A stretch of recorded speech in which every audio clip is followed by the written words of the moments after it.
Cancer அவேர்னஸ்க்காக 2 patient எக்ஸ்பீரியன்ஸை share பண்ணுறேன். ஒருத்தர் 20 இயர்ஸாக ஸ்மோக் பண்ணுறாரு.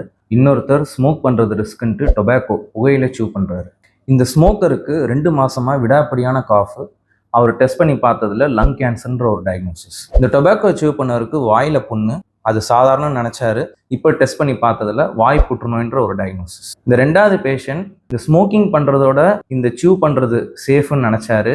வாய் புற்றுநோயை சாதாரணன்னு இக்னோர் பண்ணாரு. அதனால இப்போ அட்வான்ஸ் நிலையில் இருக்கார்.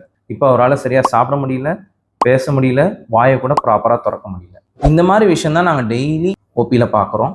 நல்லா தெரிஞ்சுக்கோங்க, ஸ்மோக்கிங் உங்கள் லங்கை ஃபுல்லாக டேமேஜ் பண்ணும்.